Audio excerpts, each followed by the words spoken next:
Well, here we are, American Royal 2024, Jason. Good to see you again out here. Good to see you too. We did it again. It's always fun. It's a little rainy this year, but I think it's always interesting. The kids' queues starting here a little bit here. Yeah. Saturday here at the American Royal. Yeah. So. It's gonna hopefully clear off before the kids' queue, but we might be soggy with the kids here in a bit. Yeah.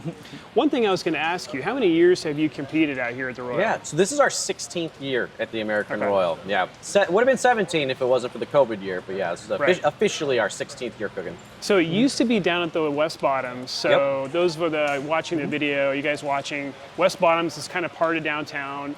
But that was the classic, the old American Royal facilities. Yeah, that's where the event got huge. It had several locations before. I think it was even at Crown Center before moving to the West Bottoms. The West Bottoms is when it ballooned into the event that we all know it as today. Right.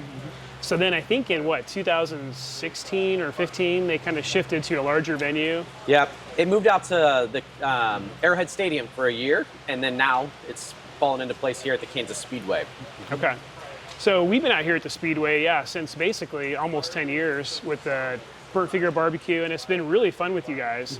One thing that we like about the Royal is, for FireBoard, it's a way to kind of showcase our products, get in front of some customers. We had an event last night, Friday night, which is a classic kind of night where there's a lot of corporate parties and people are out here just kind of socializing, having a good time. And you guys now tell me about your son. This is a new addition, right? Yeah, so Friday night's our party night, and this year we had our son Hank, who's DJ Pixel. He brought his turntables out and was mixing and scratching. He DJ'd the party last night, had the tent hopping.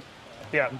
So it was a nice event last night. So, and then moving to more serious, kind of like the barbecue phase, when does that start for you? So we're kind of in the turnover phase right now. We have our side dishes going on in the trailer back behind us right now. Desserts starting to get rolling as well. We're gonna jump off to kids queue and then run back and finish off all the dessert and sides.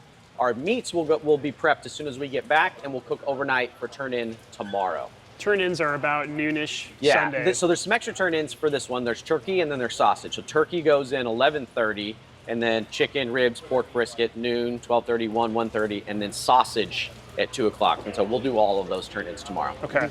And then other things that you guys do, you guys have different people you meet with and talk to and kind of have conversations with. How's that played out? Yeah, this has been great. The Royal had some extra, like for sauce purveyors and barbecue products to talk to buyers. That was really, really good for us this year. There's a lot of teams out here that use our products, so that's great to be able to supply them and chat with them.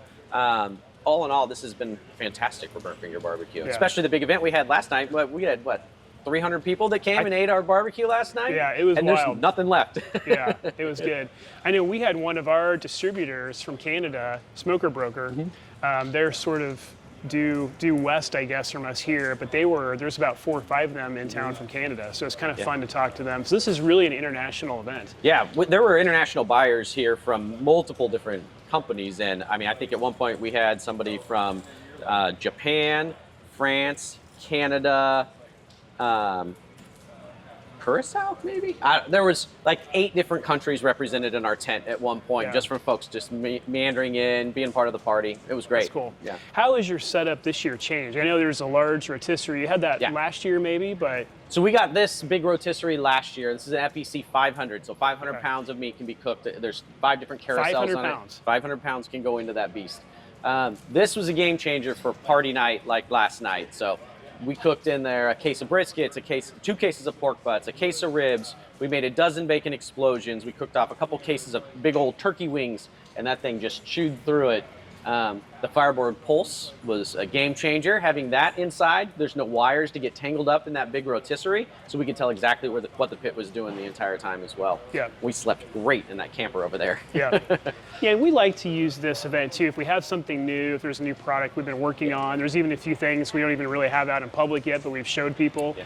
And so it's a chance for people to kind of start, hey, what's new with FireBoard? So it's kind of a chance for us to do that too. And it's a fun event too, so. Yeah, and I like showing people how we use the products as well. Because I've always got a spark in my pocket for when we're temping all the meats and being able to run the pulse. Yeah, it was great. It was fun. Well, as usual, a good time. I appreciate doing this with you every year. Yeah, so. it's great. I love it. Thanks, Jason. Thanks for having us. Okay.